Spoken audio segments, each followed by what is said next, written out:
Hello, friends. Welcome to this episode of How to Live a Confident and Calm Life. I am Susan Axelrod, the Confidence Coach, and I'm here today with my dear friend, Nadine Searle, your Calmer Self Cancer Coach. Hello, Nadine. Hello, Susan. I'm so pleased to be talking to you again Good to see you. Today's topic is this: how social connection can help you feel more confident and more calm in your life, and why that's important exactly now. So, Nadine, this topic is so important for us, for the two of us in particular. We met several years ago through the Cornelia Stephanie Media Group, and somehow, by a miracle, we got connected, we stayed connected, and we developed a relationship.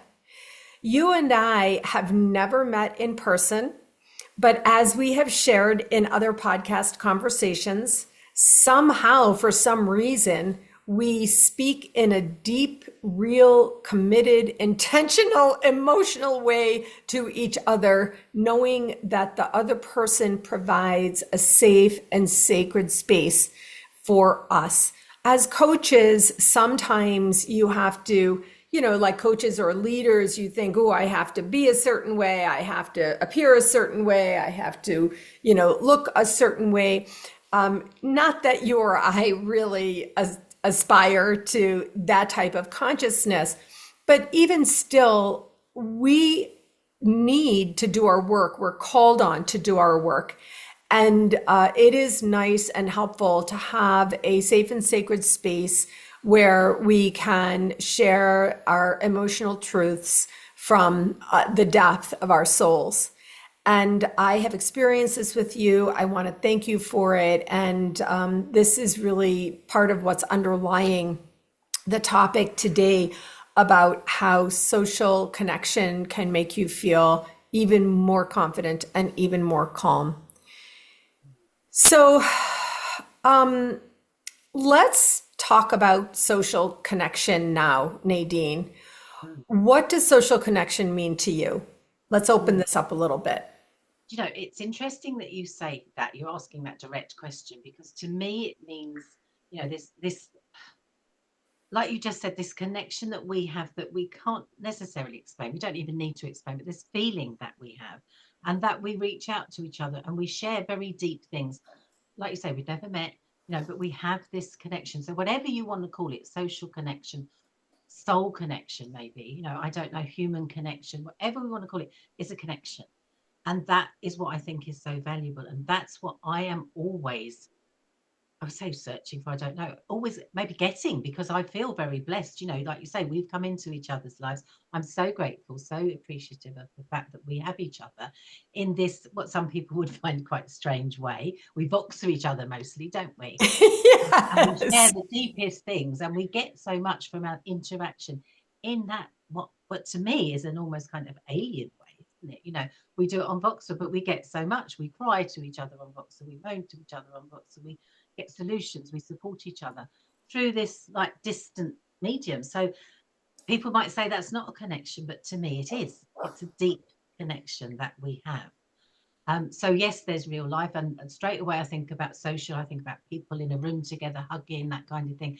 But it doesn't have to be that, does it? We can get so much from each other in so many different ways. So maybe I'd like to say to people, open your mind and your heart up to what other ways do we get connection.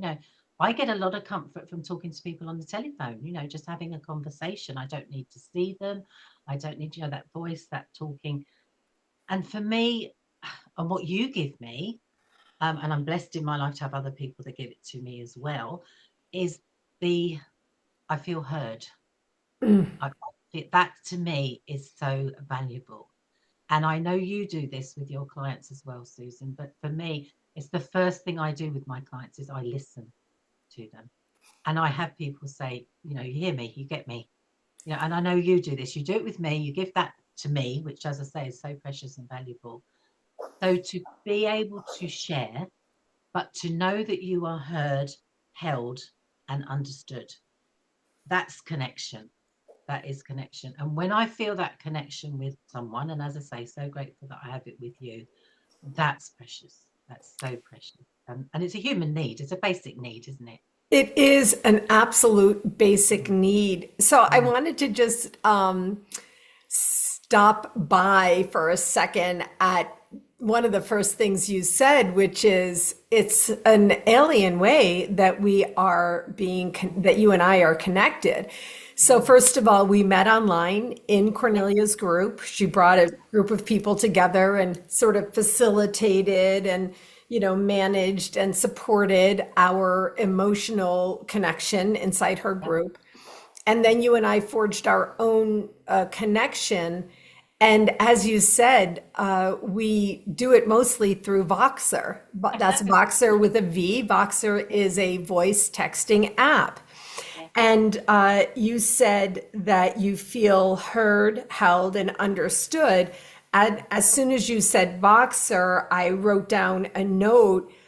You are always there for me.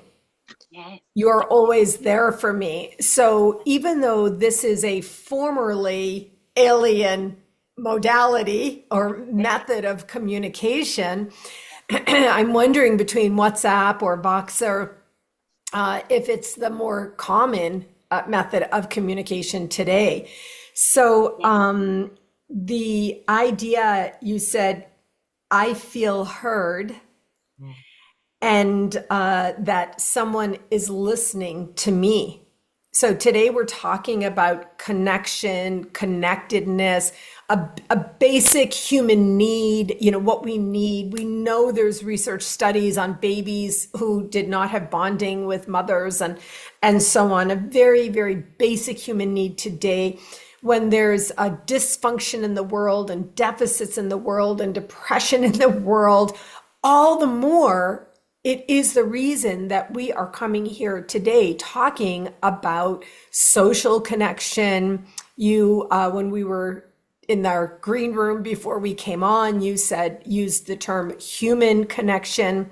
Whatever it is, it's absolutely vital today. It is a key to unlock what I call personal agency.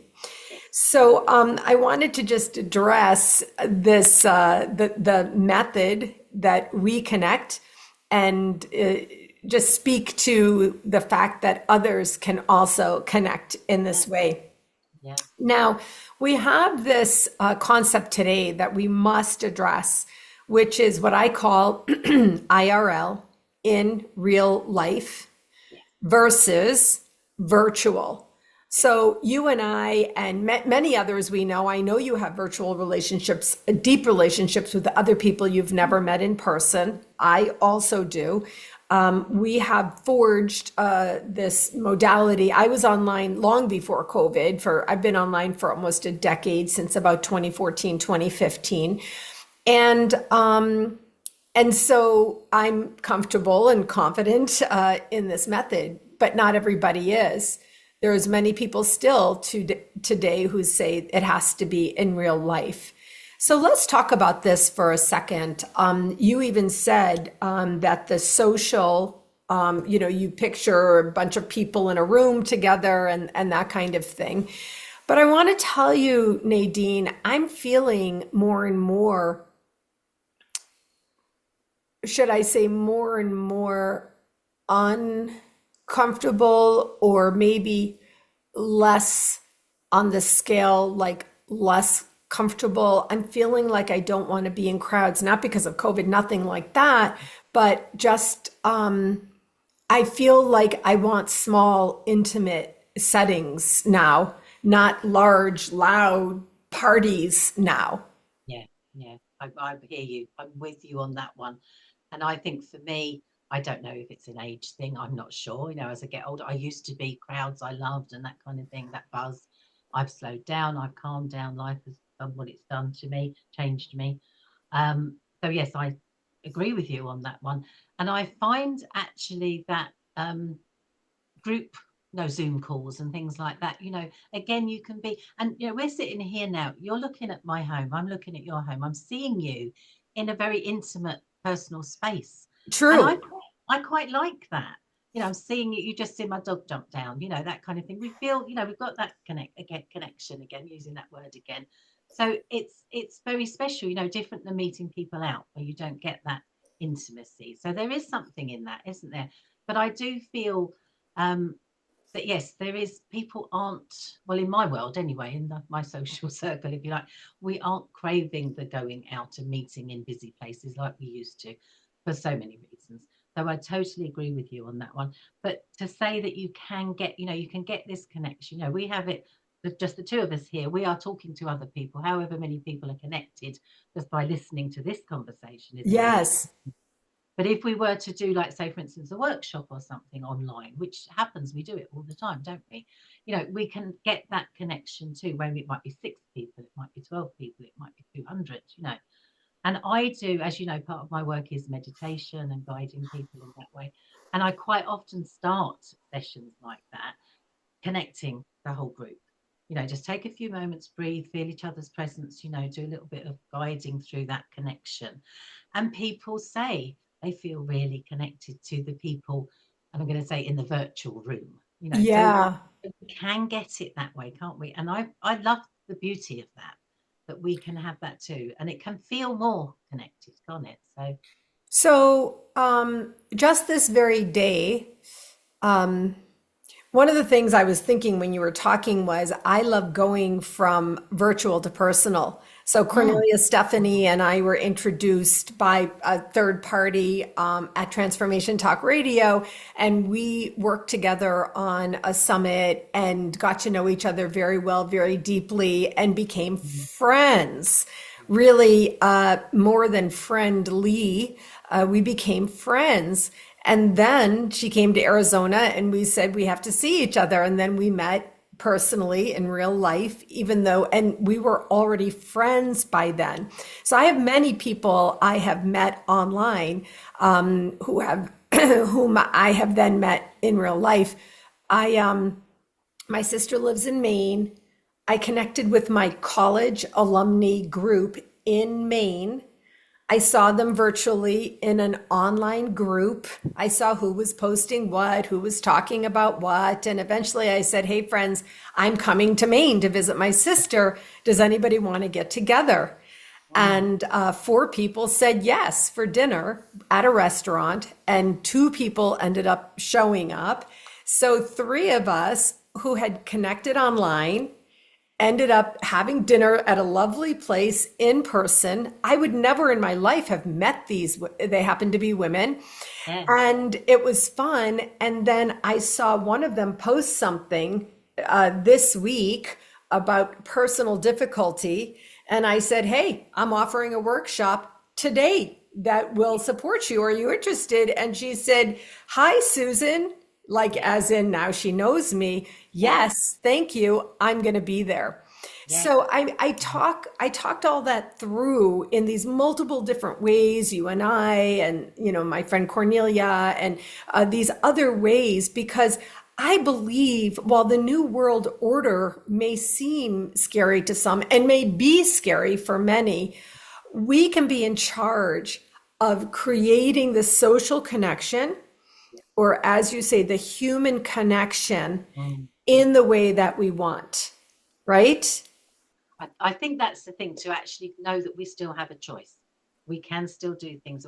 And you said you were comfortable with online working with your business before COVID. I wasn't. I've got to be honest, I wasn't. I was a real life person, meeting people in therapy rooms and doing my work that way. COVID made me learn new skills, get comfortable with Zoom and all that kind of thing. I'm grateful for that as well. And now I know that I can get as much, if not more, like we're just talking about, with this connection this way. So it's been a revelation to me that I'm really glad that I've had that experience. So it's so good. But when you were just talking about, meeting people online and then meeting them in real life, because that's what you want to do, and it's lovely that you do it that way. You're choosing that, you're being proactive in that way, making it happen. And it's a choice. You can do it or not, can't you? But it reminded me then of that's the online dating game now, isn't it? That's how people do it now. Not in my day. Yeah, of course, that's But it right. is, isn't it? You get to know each other online. You get, you tick boxes, that kind. I don't know Whatever they are. how. Yeah, yeah. However you do it, you get matched in a way, don't you? Right. And then you choose if you meet up or not. You choose. So for me, it seems, again, I'm going to use that word again, a bit alien, but it works for people. It maybe works better than the old-fashioned way I used to do things, which was blundering along, making lots of mistakes. I don't know. So it is, and I like that. To repeat again, that we have a choice of how much we step into it, how much we keep away from it. We can go into it as deep as we want to, can't we? Or not? Right. And it takes confidence Yeah. and calm. It takes Yeah. confidence to resiliently rise, right? I have a progression that I have identified. People are saying, oh my gosh, what's the answer to what's happening today? I'm like, you want an answer? I have an answer. It starts with self-care. Self-care leads to personal agency. Personal agency leads to resilience, able to overcome negative things. Resilience allows you to make those choices that you just spoke about, to make quick or decisive decisions. And then and only then can you get to action, which is the opportunity to create impact and change. And all of that really does take a bit of confidence and calm. And I want to say here, Nadine, in people who follow us know this, but to anybody who may be new to our discussions, we have helped and supported each other in our areas of expertise. You have told me many times, I feel so much more confident in business or even in life. And you have helped me virtually, of course, right? With your calmer self methods. You've shared meditations with me, you've done sessions with me. And so that's part of the authenticity that underlies our connection. And that's a big difference now, Nadine. In the old patriarchal construct, it was more superficial. It was less deep. And that was promoted and promulgated. And, it was all about how many and how much. And you failed if you didn't achieve that. We in the feminine leadership of today, we're like, oh no, honey, it's not about how much. It's about how close in human or social connection you can be, right? Yeah, the difference of that, and it's so important to recognize that, isn't it? I think back to my past career in sales and everything, where it was very male orientated, and it's all about the numbers. It's all superficial. It's all, it's all rubbish. But actually, that was what led the way. And now we have a different way, don't we? And I think you're right, to build that, which we encourage people to do, both of us, you with confidence, me with calmness. But as we've talked before, the whole cycle, they come together Yeah. so much, don't they? They so come together. They support each other, confidence and calm, we support each other. But it is, again, it's people understanding and respecting their own boundaries, never mind other people's. And we can put boundaries in place, I think, in a better way in this kind of world, can't we? We can do that. We can put that in place. We have a right to. That comes when you build your confidence, doesn't it?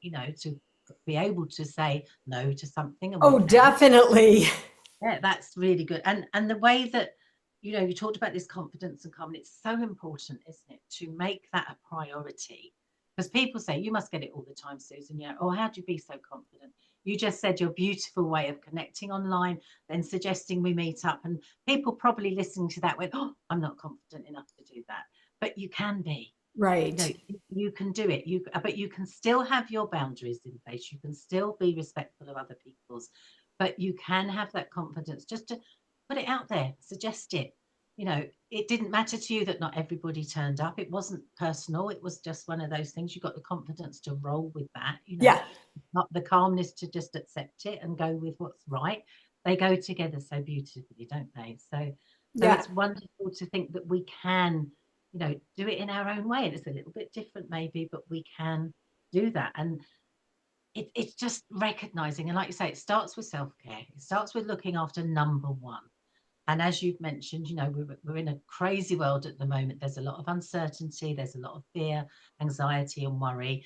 And this is what we personally help people with, don't we? This is our purpose, if you like, our mission, our what we want to authentically be helping people with. But people can help themselves too, can't they? This is how we encourage work to be. You teach with confidence, and you're teaching people how to do it for themselves, aren't you? Yes. I teach my Calmer Self method, which is all about, that's why it's called Calmer Self, teaching you how to do it yourself. Right. So that we build like you say, the resilience, we build those tools, we build that in our day-to-day life. And then we can go forward and do the things that people listen to us and go, oh, I can't do that. But we all can. We all can, can't we? Well, in some ways, you've been so forthcoming here in our conversations over the last few years and said many times, I never imagined I could do this. I never imagined I would do this, Yeah. and broken through in so many ways. And I myself, I am the confidence coach because people, clients told me how they felt when I worked with them. That's how I came up with my title. I didn't start out with my title. I just began to move into a new arena of work for my second career. And then I started asking people how they felt when they worked with me. And they said, I feel more confident. And so, but it took confidence in me to be able to, start from the ground. One of the things that's happening in an uncertain world where fear is promulgated through bullying, is that it is incumbent upon each one of us to find our center. And anybody who listens to us knows that Nadine and I both are practitioners of Qigong. I have started a certification in Tai Chi as well. And everything about this type of practice is about finding your center and also feeling, I call it finding your center and feeling your ground. And when you're in this dissociative place, like what, then you're off balance, you're off centered, and you feel ungrounded. When you're off balanced and ungrounded, it's hard to socially connect. What do we do instead? I think you and I talked about it in the green room before, which was we drink more, we use more, we immediately default to bad behaviors and behaviors that literally are bad for us. They make us more off kilter and more ungrounded. And so this is something that I think is a very important part of the message of what we're discussing, which is why that's important exactly now, to feel your center and find your ground. Does that make sense to you? Totally, because it is, like you say, we're living in uncertain times. There's a lot of anxiety and fear in the world at the moment. There's underlying feeling, isn't there? There's plenty of reasons for it, but even so, there's still a bit of a feeling, even without a reason. And you're absolutely right. When we feel a little bit shaky, if you like, I call it a bit wobbly, we're not grounded, we're not centered. And yes, that's a practice that we can get. And like you say, we both practice ways of doing that, and we support our clients in that as well. But it's so easy to turn to an external way of dealing with that. And like you say, it quite often is self-care goes out of the window. We're not looking after ourselves. We're finding another way to almost mask that. And as people that have listened to us know, I've talked about my alcohol use, and it's for masking, it's for not feeling my feelings, doing things that I'm not ready to. It's a distraction. It's all of those things, isn't it? And there's nothing wrong with that if you just do it. But if you start to get into a habit of that, then you're not grounding. When you talked about this centering and grounding, to me, that's at the very least a daily practice. And you can do it every hour. You can do it every few minutes, to just bring yourself into your center and be grounded is so powerful. We're doing it now naturally, aren't we? It's so powerful and so beneficial. But people don't realize that they can do it. And this again is what we both teach, isn't it, in our own lovely ways. But and then we don't need to reach for something external. We don't need that. And I know it might sound like I'm contradicting myself. You know, this human connection is so wonderful, this social connection, but we also need to connect with ourselves. Well, That, like I said, Nadine, mm, I'm clear on the progression. There's mm, no mm, question for me. People want an mm. answer. I've got an answer. Yes, It does start with self care. Self care is not selfish. yes, exactly. Lack of self care is selfish because you Yes, begin to ooze out yuck all over the yes, place. And yeah, it is only with an ability to figure out what works for you, what self care means for you, self support means to you, mm, that you can shore up your supports and be one of the people to be able to do something in the world today. So, I have this concept of personal agency. Nadine, you are a cancer patient coming into being a cancer survivor, and you had to shore up yourself. You had to mm, figure it out. You had to, go all the way down and in order to come back up. I have a personal trauma of losing my husband unexpectedly in difficult circumstances. Same thing. I could have gotten taken down. I could still be in a ball in bed somewhere yes, years later. But the personal agency comes from these practices that you just said. Anytime you can center, you can ground, and there's just, honestly, I think I'm just going to say it, Nadine. I'm like, shoot, I may lose friends from this, but it just came to me like, there's no excuse. no, no, you're There's right. no excuse. It's like, there's no excuse. It's not like, oh, I'm poor, I'm this, I'm that, I don't have access. No, on every corner of every street, you can find mindfulness. Every person doesn't have access to the internet, but let's be honest, most people in the entire world today Yeah, do have a cell phone. I yeah, realize not every person, but if you don't have access, you do know someone who does, who might share some online YouTube video with you where you can find mindfulness practices. yeah, yeah. I realize I'm yelling now, and I realize my energy, I'm in the sympathetic, like I just realized, like, you know what? There's no excuse to, not fight. Do you know what I mean? I know exactly. And you're speaking with passion now. This is why your energy levels are Yeah. so passionate. And it's such an important message to get out and not to whisper it. It is to be said loud and definitely. And I think you say it all the time, don't you? About it's in your being in your consciousness and the making those choices. And that's what I feel that's what you're saying now. We make a conscious choice and we can choose. And like you say, we've both been through things in the last few years that we could have chosen to just lay down and go, yeah, whatever, in whatever shape or form, but we've chosen the path that we're taking.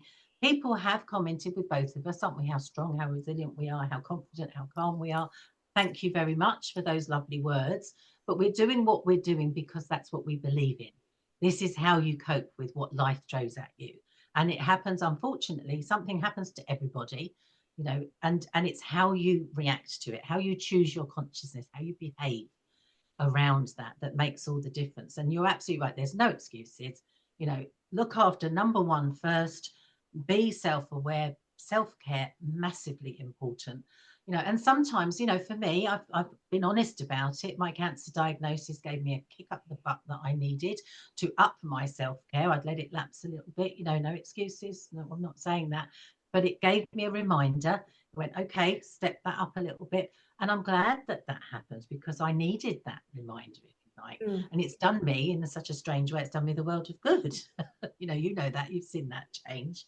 But also, I think coming back a little bit to what you were saying earlier about this connection and the uncertainty in the world that we have and how connection really helps in that way. I think it's very important as well. Like we're sharing our stories, and it's important. You've encouraged me to not hide and say what I'm going through, how much that helps people know they're not alone. And again, coming back to that social human soul connection, whatever we want to call it, when we share and we have this wonderful medium, we can share with the whole world now, can't we? What we're going through and experience. You share what you're going through, how much that helps people, doesn't it? We know that, don't we? You know, Right. and they go, oh, I'm not alone. Susan's gone through that. Oh, I'm not alone. Nadine's talked about that. You know, that we know that helps, doesn't it? The Yeah. power that we have. This is why we have, well, one of the reasons why we have these conversations, isn't it? To help other people, to let them know that, you know, we feel it too. We're here for you. We feel it. We've been through certain things, not exactly the same, but people can resonate and pick little bits out, can't they? And I really feel that for me is on a massive scale now. This world that we live in, crazy and scary and uncertain as it is, we have a wide connection that I never had before. You know, Right.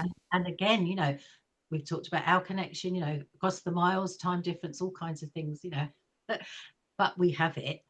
And the fact that we can, you know, anytime, 24 hours a day, you know, like we said, our Voxer messages, we don't talk actually in real time, but I can leave a message for you. I know you're there. I know you'll hear it. I know you'll respond. Vice versa, it works that way, doesn't it? You know, in my world years ago, I didn't have that. You know, we Ex- have just such a wonderful way to connect, and it's almost like lighting up lights all over the world, if you like. You yeah, know, exactly. That yeah.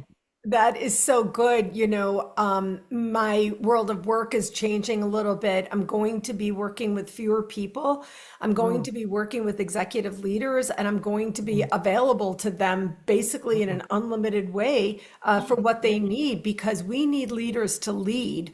We need moral, high value leaders to lead, and people really are seeking leadership.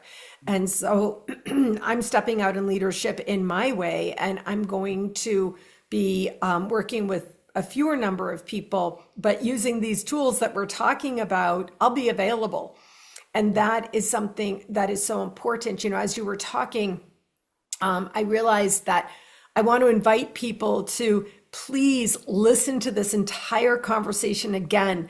Where do you see yourself? What are the tools that we've spoken about? What are the ideas? What are the principles? Does anything resonate with you? What is it that you might consider doing? What could you do?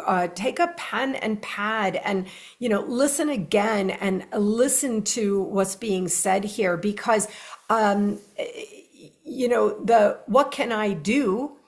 Just that question alone activates you out of helplessness. yeah, When you got your yeah, cancer diagnosis, when I got, you know, into my situation, like I said, we could still literally be in a small little, you know, space of nothingness.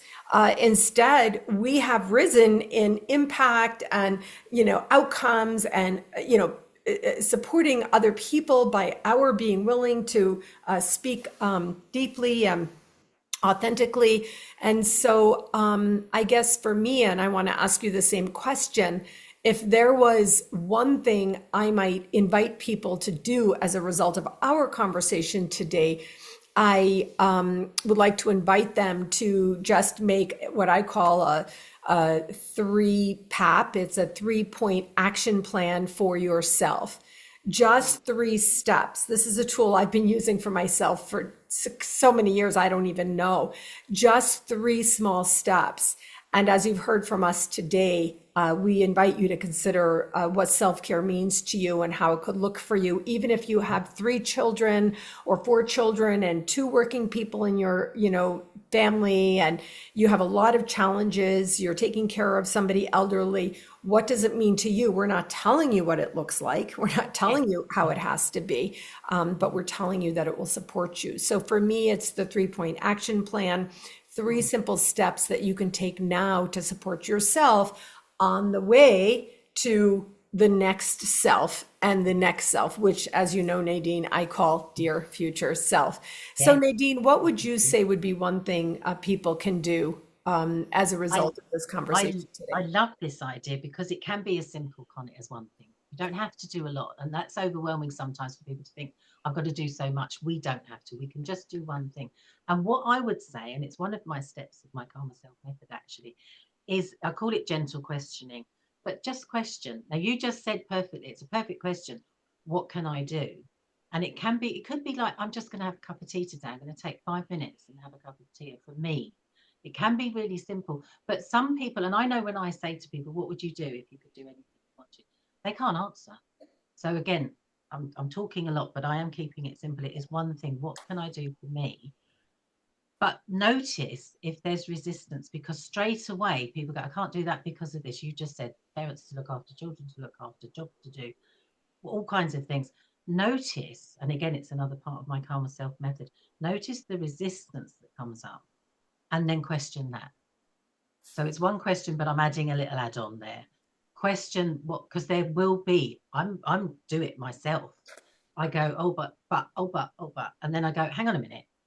What am I really? I'm standing in my own way. What on earth, and question that and let that go, because that resistance will tell you a lot what's going on. Well, perhaps we'll end this conversation with my talking about my fifth book called In Soul Alignment, because alignment is the opposite of resistance. So I will put a link in the show notes to my In Soul Alignment book. It's a very small book journal that can help you do what Nadine is suggesting for us as one thing, which is gentle questioning. I love this word, gentle questioning of yourself and noticing if there's resistance. In my book, you'll find every chapter, there's 17 chapters in different areas of resistance that we can bring into alignment. My friend, thank you as always. I always love our conversations and appreciate you and your time. And I'm really grateful for this. Me too. Thank you so much. Take good care.